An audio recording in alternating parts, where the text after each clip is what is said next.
Olá a todos que me acompanham aqui pelo YouTube, está começando mais um BDM. Neste Bom Dia Mercado de hoje eu vou fazer junto com vocês o meu planejamento de trabalho para essa quinta-feira, dia 13 de janeiro, onde teremos mais um jogo da Supercopa, semifinal da Supercopa da Espanha, entre Atlético de Madrid e Atlético Bilbao. Alguns jogos de Portugal, um jogo da Taça de Portugal, um jogo da Primeira Liga de Portugal, são equipes que eu não acompanho tanto. Uma semifinal da FA Cup, jogo 1, afinal de contas o jogo que o Arsenal jogaria em casa tinha sido adiado por conta de Covid, então esse jogo na casa do Liverpool vai se tornar teoricamente o primeiro jogo, e temos dois jogos da Copa Itália, o Napoli recebe a Fiore e o Milan recebe o time do Genoa. Estou gravando esse vídeo no dia 12, é possível que você veja alguma coisa na tela sobre o dia 12, mas a gravação é para o dia 13. Se você está chegando agora no canal, não se esquece de inscrever-se e ativar as notificações. Esse talvez não seja um canal sobre entradas, sobre dicas, sobre bilhetes prontos, que é a moda hoje em dia.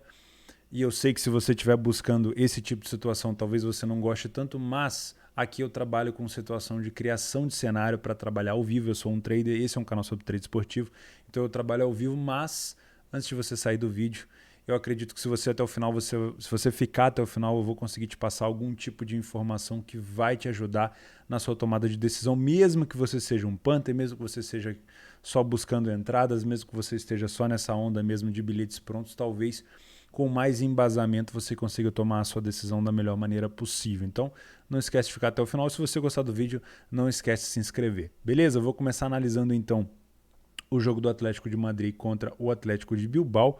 Eu vou usar o nosso PDF de apoio. Para quem é membro aqui do canal, eu mando esse PDF todo dia à noite, mas eu vou usar esse PDF de apoio para a gente fazer a nossa análise, tá? Como são dois times da La Liga, eu vou analisar esse jogo em cima de situações da La Liga e não necessariamente em cima da Copa, tá? Da Supercopa. Primeiro, a gente já tem uma visão aqui ampla de que o Atlético de Madrid é um time muito melhor dentro de casa do que o Bilbao fora, né? A gente tem aqui 56% de vitória do Atlético de Madrid dentro de casa nos 9 jogos que disputou dentro de casa, 5 vitórias, 67% das vezes ele é o primeiro a marcar. Então você que vem com talvez com esse viés de pegar um back Atlético de Madrid, em 67% das vezes ele foi o primeiro a marcar. Em contrapartida, o Bilbao, fora de casa, marcou primeiro em apenas 18% dos jogos, menos do que 20% dos jogos, e só venceu 2 partidas fora de casa. Então nós temos aqui um bom mandante contra um visitante não tão bom assim, tá? Aqui a situação de falhou em marcar, ou seja, o Atlético de Madrid só falhou em marcar em 11% dos jogos, por isso que eu deixo aqui na cor verde, porque é uma cor interessante, que é um time que facilita o mercado de gols, mas nós temos o Bilbao com 55% ou seja, mais da metade dos jogos ele falha em marcar, não é um time tão bom assim, talvez, para o mercado de gols. Obviamente falando de números, tá? Aqui os dois times, né? Como o Atlético de Madrid é bom em casa, mas toma pouco gol, ele não é um bom time, talvez, de ambas marcam. E o Atlético Bilbao, apesar de não ser um time tão bom fora de casa, também é um time que toma pouco gol, tá bom? Entre gols marcados e sofridos, a gente tem aqui uma média de 1,5 gol mais ou menos para o Atlético de Madrid dentro de casa e sofre mais ou menos meio gol por jogo dentro de casa. Já o Atlético Bilbao, apesar de não ter um ataque tão efetivo, tem menos de 1 gol por jogo fora de casa, é um time que sofre muito pouco, menos de meio gol por jogo, ou seja, é difícil furar a defesa do Bilbao. Entre bolas paradas, o que a gente tem aqui de destaque? Gols sofridos do Atlético de Madrid, 6 gols sofridos de bola parada, tá? E se a gente fazer uma contrapartida, o Bilbao marcou 5. Então eu tenho aqui um time que marca bastante de bola parada e um time que sofre bastante de bola parada. Então talvez ficar de olho nas bolas paradas do Atlético de Madrid seja interessante, tá? Gols marcados de bola parada do Atlético de Madrid também não é um número ruim, mas o Bilbao sofre pouco nesse fundamento. De contra-ataque, o Atlético de Madrid marca bastante porque geralmente é um time que sai na frente. Quando a gente tem aqui um time que marca primeiro, ele costuma ser um time que tem mais contra-ataque e o Atlético de Madrid ele é efetivo nesse fundamento, então é um time que, se tiver à frente do placar, ele pode te dar a oportunidade para ampliar esse placar. E se a gente fazer um cruzamento aqui, a gente vai ver que o Bilbao é um time que deixa um pouco de espaço para sofrer nesse fundamento, tá? Bom, aqui tem outras características de gols que eu vou deixar para vocês lá no PDF. O que eu quero ver aqui é em relação a Gols total, né? Para gente que gosta de trabalhar no mercado de gols, a gente tem aqui, ó, uma incidência de 2,5 no total em apenas 44% dos jogos, né? Quando ele joga em casa.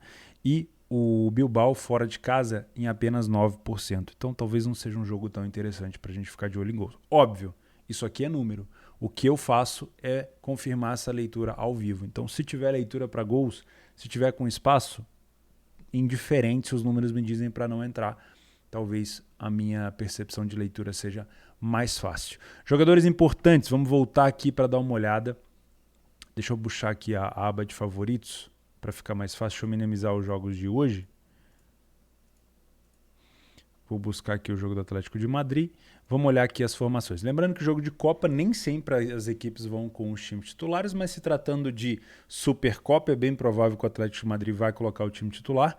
Aqui nós temos como jogadores importantes o Ángel Correa, que está vivendo uma fase excepcional com 7 gols. Além disso, ele já deu 4 assistências. Pensa bem, são 11 gols que o Ángel Correa participa diretamente na equipe do Atlético de Madrid. Então é muito importante que esse jogador esteja em campo. Outro jogador, o Luis Suárez, 7 gols, né? O Carrasco com 4 gols aqui também, com 4 assistências, e o Lemar. Vamos dar uma olhada então nas escalações que estão disponíveis aqui. Por enquanto o Lemar está confirmado, o Carrasco também, o Luis Suárez e o Correa. Então basicamente a gente tem um time quase completo. O único desfalque aqui seria o terceiro artilheiro da equipe, que é o Antoine Griezmann, que está machucado, não vai jogar esse jogo, tá? Já pelo lado do Bilbao, quem são os jogadores mais importantes do Bilbao que você tem que ficar de olho na hora da escalação? Primeiro, o Iñaki Williams, que é um cara já veterano já no Atlético de Bilbao, com 5 gols e 2 assistências, participou diretamente de 7 gols da equipe. O Orhian, ou Oihan, depende muito de como é que está escrito, né? O Sansé, com 4 gols até o momento e 3 assistências, também é um cara muito importante. E o Raul Garcia, não dá para não falar dele. E o Iker Muniain também. Deixa eu dar uma olhada se eles estão por ali. Sansé está aqui, o Iñaki Williams está aqui. Raul Garcia não está aqui. É esse aqui? Dani Garcia? Não é. Raul Garcia talvez esteja no banco. E aqui tem o Iker Muniain, ou Meunier, não sei se é assim que se fala, com a número 10. Por enquanto está confirmado. Lembrando, isso aqui é uma escalação que eu estou fazendo mais de 24 horas antes do jogo. Então, se você for acompanhar esse jogo, verifica se esses jogadores estão lá, tá bom? O que nós temos de cotação aqui nesse momento é de 1,91 para o Atlético de Madrid contra 4,33 do Bilbao. A gente já sabe aqui que o Bilbao não é um time que desempenha tão bem fora de casa, afinal de contas, em casa a torcida apoia demais. E a gente já viu que o Atlético de Madrid tem um bom desempenho dentro de casa. Qual que é o grande problema aqui? Talvez seja uma grande pegadinha. O Atlético de Madrid vai ter uma grande defesa pela frente, porque fazer gol no Bilbao não é fácil. Então é muito mais fácil que esse jogo talvez se encaminhe para um 0-0 ou para um jogo empatado do que propriamente para uma facilidade do Atlético de Madrid. Mas tudo isso vai depender do comportamento sem a bola do Bilbao. Eu imagino que o Atlético de Madrid vai tentar ter a bola dentro de casa. E qual é o comportamento sem a bola do Atlético de Madrid, né? Eu já vi aqui nos dados que o Atlético de Madrid não sofre tantos gols assim de contra-ataque.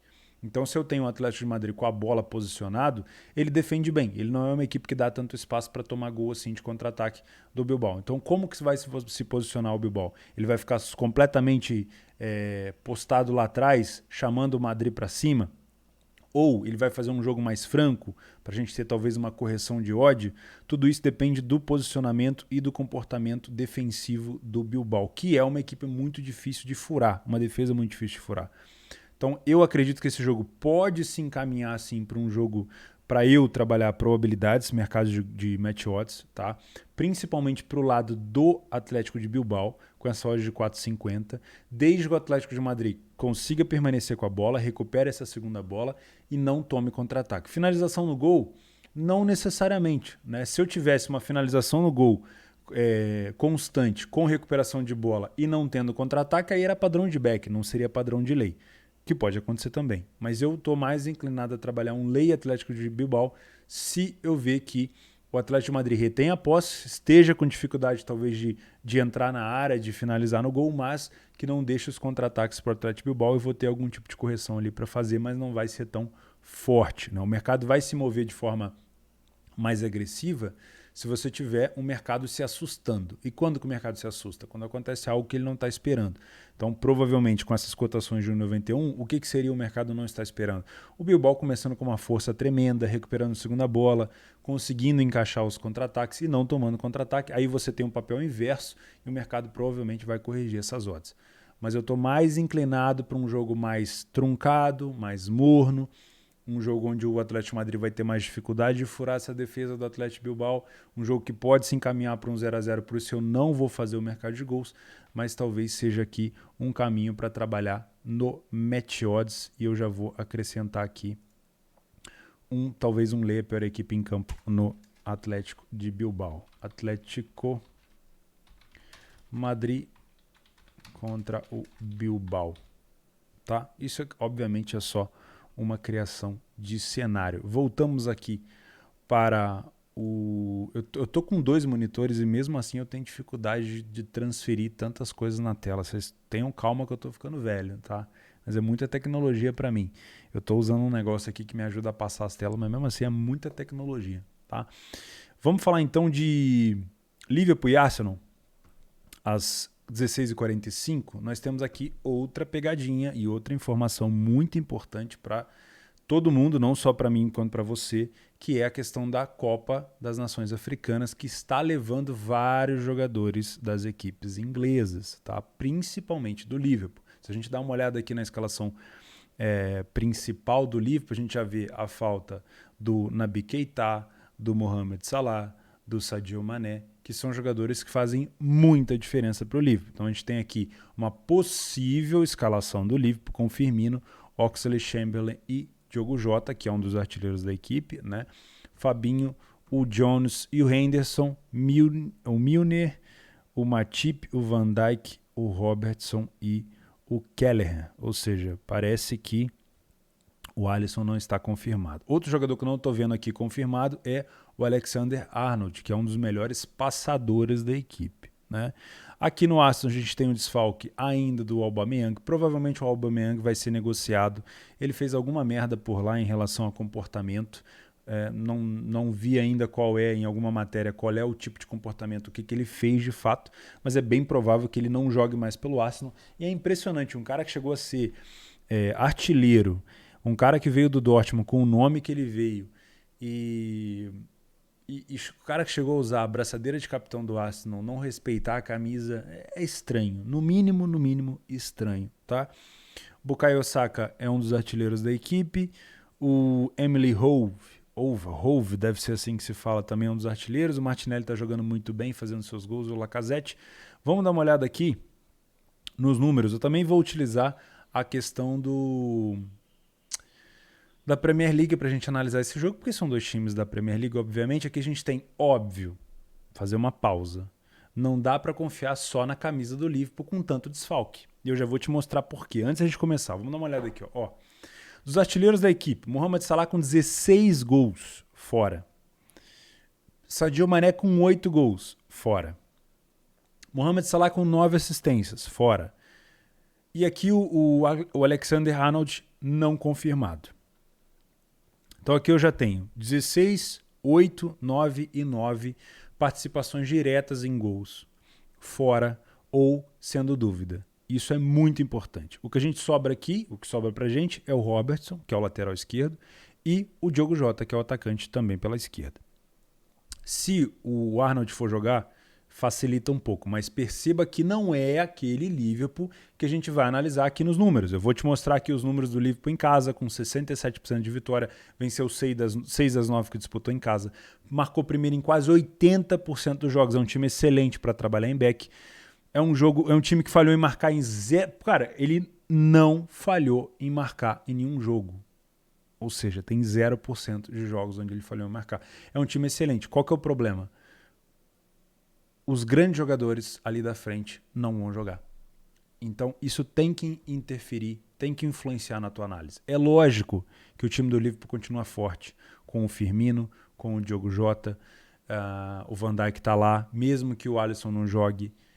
Mas mesmo assim, a gente tem que levar em consideração o peso. Para você que é Panther, provavelmente você já precificou de um jeito com esses caras e vai ter que precificar de um jeito sem eles. São jogadores que fazem muita diferença, que decidem partidas. E quando isso acontece, é muito difícil a gente ficar de olho, a gente tomar decisões em cima da camisa. Tem muita gente que ainda trabalha só pelo peso da camisa, então dá uma olhada, né? Talvez você não esteja ligado que está rolando a Copa das Nações Africanas. Sinceramente, eu perguntei para o pessoal do Leitura ontem, eu não estou fazendo a Copa das Nações, o pessoal falou que está horrível, que dá a odd do limite aos 60, o over à frente bate aos 45 do primeiro tempo. Pouquíssimos gols, pouquíssima qualidade, mas os caras estão lá, não estão aqui. Né? Então, óbvio, eu olho para cá e vejo, poxa, o Liverpool foi o primeiro a marcar em 80% dos jogos. É um jogo excelente para eu trabalhar em back, mas espera aí, os caras não estão lá. Né? Sem falar que o Arsenal também não é tão ruim, né? Fora de casa, 4 vitórias, 40% de vitória nos últimos 10 jogos fora de casa, 40% dos jogos ele não sofreu gol. Olha isso, a defesa do Arsenal não é ruim, né? 1.5, uma média de 1,5 gol por jogo fora de casa, e o Liverpool tem uma média de 2,5 gols em casa. Isso aqui indica pra gente um cenário interessante para gols. Mas, mais uma vez, a ausência daqueles grandes jogadores vão dificultar bastante a nossa vida. Do lado do Arsenal não está faltando quase ninguém, mas do lado do Liverpool sim. Então, será que essa média de gols, de 2,5 gols feito dentro de casa, se manteria sem o Salah e sem o Mané? Provavelmente não, né? Nas bolas paradas, o Liverpool tem 10 gols marcados, só que o Arsenal só sofreu 3. O Arsenal defende muito bem esse fundamento. O Liverpool sofreu 4 e o Arsenal marcou 8. Ou seja, dá pra gente ficar de olho aqui, ó, nas bolas paradas desse jogo. Me parece interessante, tá? Em contra-ataque, o Arsenal se sai melhor quando está à frente do placar. Então, o Liverpool também tem esse predomínio, mas sem o Mohamed Salah e sem o Sadio Mané fica um pouco mais complicado, mas o Arsenal, se estiver à frente do placar, provavelmente vai tentar aproveitar esse fundamento. O Liverpool marcou 100% das vezes em casa, como eu já falei com vocês viram ali em cima. O Liverpool nunca sofreu dentro de casa mais do que 2 gols, mas já sofreu 2 gols em algumas situações. Me parece um jogo interessante para gols, mesmo sem o Mohamed Salah e o Sadio Mané ou Naby Keita, mas eu gostaria que pelo menos o Arnold jogasse, para ter um pouco ali de segurança nas possíveis assistências nessa bola aérea, tá? Do lado do Arsenal, como eu falei aqui, o Hove com 8 gols, o Saka com 6 e o Odegaard com 4. Aqui o Saka também com 4 assistências, o Lacazette com 3 assistências. Ou seja, eu acho que os caras do Arsenal, os principais, vão acabar jogando. O que isso interfere? Me parece um jogo mais fácil de trabalhar o match odds, as probabilidades, mesmo que seja contra o Liverpool, porque os caras que botam medo no Liverpool não estão lá. Então talvez você que tem aí na sua regra de método não trabalhar nunca contra o Liverpool, talvez valha a pena uma exceção caso o Arsenal esteja jogando muito bem. Né? O Arsenal é um time que defende bem, toma pouco gol, né?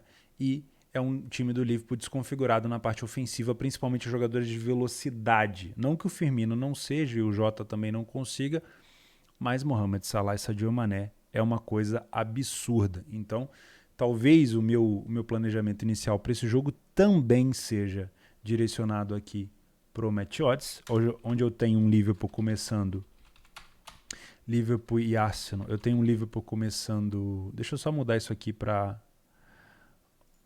lista. É para lista? Não. É para bullet list que chama. Eu tenho um Liverpool desfalcado na parte ofensiva, né, com uma odd de 2.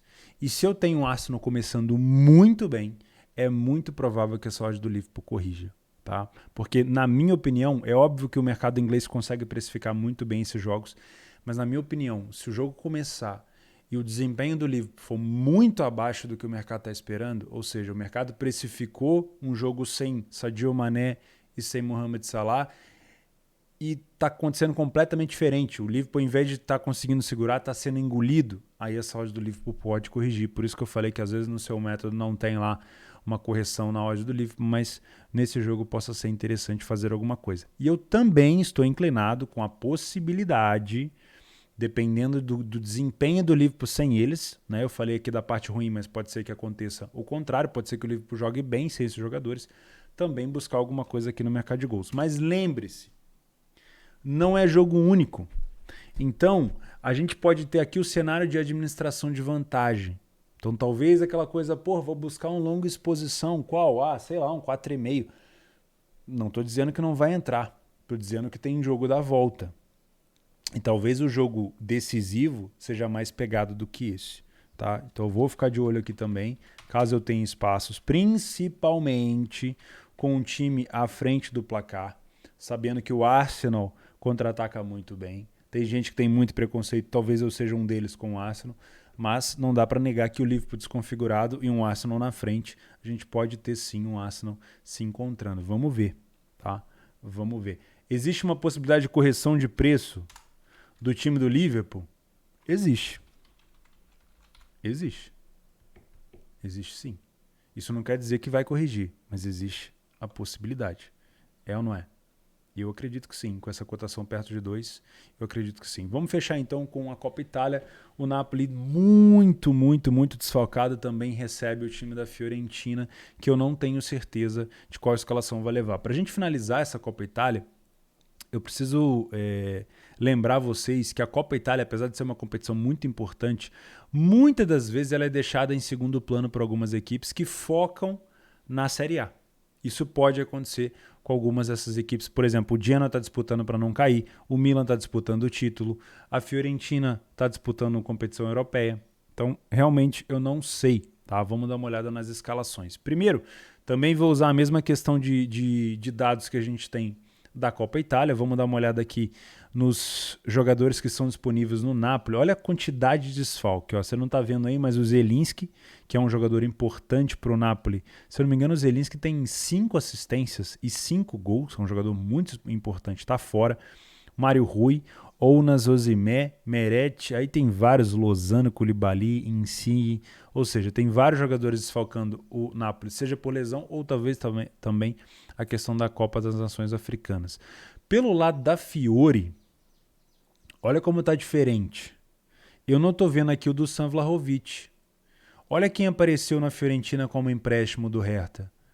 O Piontek. Lembra do Piontek? Que jogou no Milan, fez muito sucesso. Na verdade, jogou no Genoa, fez muito sucesso no Genoa, foi contratado pelo Milan, jogou muito bem. Aí acho que ele não se deu muito bem com o treinador, acabou sendo vendido para o Hertha, emprestado e vendido. E agora ele está emprestado com a Fiorentina. Gosto desse jogador. Não tem as mesmas características do Vlahovic, mas eu gosto do Piontek. Tá? E pelo que eu estou vendo aqui, eu não estou vendo o do Dusan Vlahovic. Então eu não sei se é um descanso, eu não sei se ele vai entrar no segundo tempo, eu não sei se essa de fato é a escalação principal, mas olha como faz diferença. Vou mostrar para vocês os dados aqui em relação a jogadores. Olha isso. O Vlahovic tem 16 gols pela Fiorentina e tem 2 assistências. Diretamente ele participou então de 18 gols da equipe. Tá? Outro jogador, o Biraghi, que eu acho que bate falta, se eu não estou enganado. O Biraghi é aquele jogador que bate falta muito bem, falta 10 em 10. Deixa eu ver se ele está disponível aqui. Não, Biraghi também está fora. Outro jogador, Ricardo Sotio, também não estou vendo ele por aqui. Não sei se seria o Saponara, provavelmente seria o Saponara, número 8, né? Acho que ele está aqui sim. Nicolas Gonzalez, fora, com 3 assistências. Aqui o Bonaventura também está fora. Isso, obviamente, eu estou falando com vocês de escalação prévia. Né? A gente tem a volta do Dragovski aqui, que estava no banco contra o Torino. A Fiorentina, que fez um péssimo jogo contra o Torino.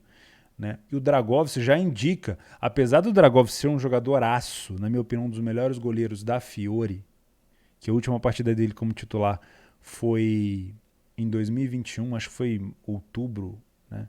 Ou setembro de 2021. Apesar de ser um jogadoraço, é o goleiro reserva. Isso indica uma Fiorentina mais mexida. Tá? Se fosse uma Fiore titular contra esse Napoli mexido, essa odd do Napoli não podia estar tão baixa. A Fiorentina é um time chato, apesar de ter feito um jogo ruim contra o Torino. tá? Então eu estou vendo aqui um meio-campo mais ou menos mexido, um ataque bastante mexido, não é ruim, mas é um ataque mexido, uma estreia do Piontek, isso aqui é possibilidade, pode ser que na hora o Dusan Vlahovic apareça por ali. No Napoli a gente tem o Zelinski, que é um dos artilheiros, fora, o Insigne machucado, o Osimhen machucado, o Mertens jogando, o Mertens é o jogador de referência desse time, não tem como, o Elmas também é um jogador muito bom, de 1 para 1 principalmente, o Politano e o Pentanha. O Pentanha passa a ser um homem de referência lá na frente, o grandalhão Pentanha. Tá? Sinceramente, vejo o favoritismo do Napoli, mas com essa quantidade de desfalques, é bom ficar de olho nessa cotação do Napoli.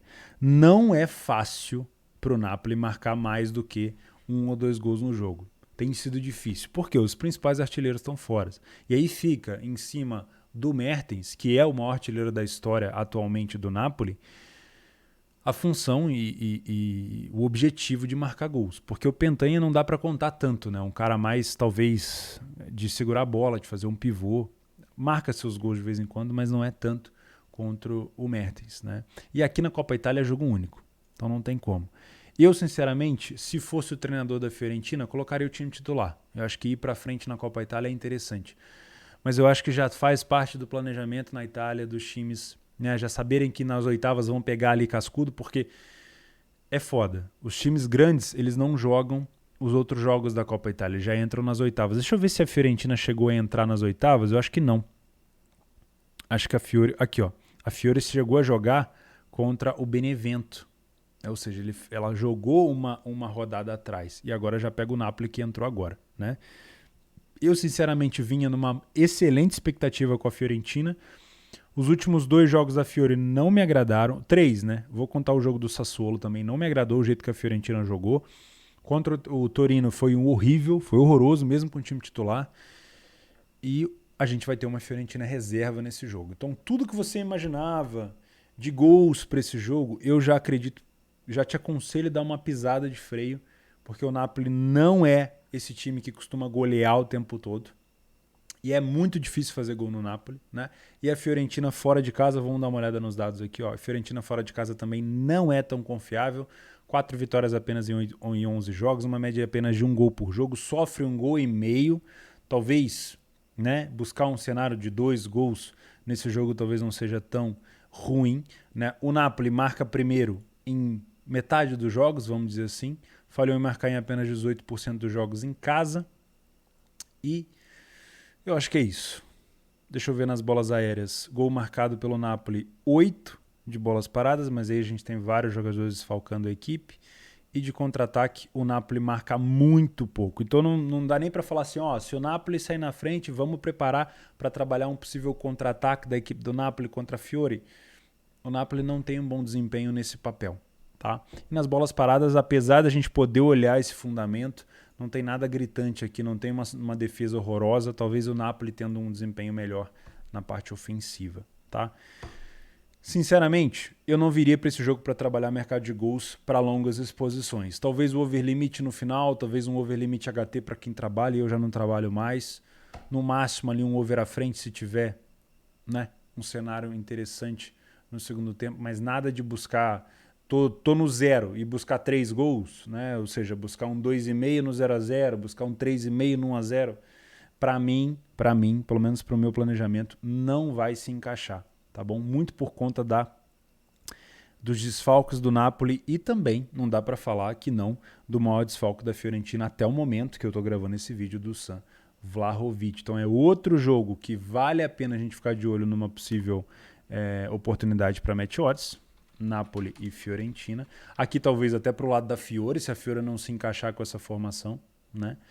Mas existe a possibilidade também de uma correção na odd do Napoli, que é um Napoli desfalcado, desconfigurado, sofrendo pressão dessa Fiore, mesmo talvez mista, e tendo a sua cotação sendo corrigida. Beleza? E por último, vamos falar de Milan e Genoa para a gente encerrar. Já vamos aí com 29 minutos de Bom Dia Mercado. O Milan vem com uma odd de 1,33, não poderia ser diferente, né? O Milan, mesmo que joga aqui com um elenco misto, Ante Rebic, o Daniel Maldini, filho do Maldini, O Júnior Messias também tem jogado muito bem. O Giroud é um time que dá conta do recado. Aqui o meu xará Theo Hernandes, que tirou quase 10 na última partida. Se eu não me engano, fez 2 gols. Temos vários jogadores também desfalcando o time do Milan. Alguns talvez pelas nações africanas, outros suspensão, que é o caso do Ibrahimovic. Outros que é o caso de lesão, que provavelmente é o caso aqui do Samu Castilheiro de novo. E a gente tem um Genoa, que eu vou ser sincero com vocês. Apesar de estar aqui na frente Matia Destro e Goran Pandev, que é o meu xará de cabelo, né, que tá ficando careca igual a mim, ou eu que tô ficando igual a ele, não sei. Apesar de estarem ali, o foco do Genoa esse ano é escapar do rebaixamento. E vai precisar comer muito angu para poder escapar desse rebaixamento na Série A. Então é muito provável que, mesmo que o Genoa entre com o time titular, ele não aguente esse time do Milan, tá? Então, eu direcionaria esse jogo ou para um back Milan ou para um mercado de gols. Deixa eu só dar uma olhada aqui no desempenho do Milan sem o Ibrahimovic. O Ibrahimovic tem participação direta em 8 gols da equipe, pelo menos do que eu estou vendo aqui no ranking, né? Um artilheiro da equipe com 8 gols. O Kessié também está fora, deve estar servindo a seleção, provavelmente, se eu não estou enganado. E o Rafael Leão deve estar no banco, né? Deve entrar aqui no segundo tempo, provavelmente. O Theo Hernandes vai jogar. O Brahim Dias também deve ser poupado. Não sei se está machucado. Acho que não está machucado. E o Rafael Leão, como eu falei, deve estar disponível, mas deve estar no banco. Então a gente tem aqui os 3 artilheiros não jogam. Pelo menos é o que eu estou vendo. Mas a gente tem o Giroud, o Rebic e o Messias. Talvez isso dificulte um pouco essa tomada de decisão de trabalhar no back, tá? Talvez isso dificulte um pouco. A gente tem jogadores do Milan que são bons ali na frente, né? Mas o Rebic está voltando de lesão, o Giroud não é o artilheiro da equipe, não é o atacante titular, não faz gol o tempo todo. O Júnior Messias, apesar de estar vindo fazendo seus gols, não é um artilheiro também. E o Maldini é um moleque ainda que está começando, está tendo chance ainda no time principal. Então é um time misto do Milan. Isso fez com que eu perdesse um pouco o interesse de trabalhar no back. A gente tem boas estatísticas aqui pro lado do Milan. É um time que venceu 7 das últimas 10 partidas em casa, marca primeiro em 70% das vezes, é um time confiável para back, né? Tem uma média de quase 2 gols por jogo em casa. Vai pegar um Genoa que sofre mais ou menos uns 2 gols por jogo fora de casa. Sofre primeiro, né? O primeiro a marcar quase que 20% dos jogos apenas, só teve uma vitória fora de casa esse ano, enfim.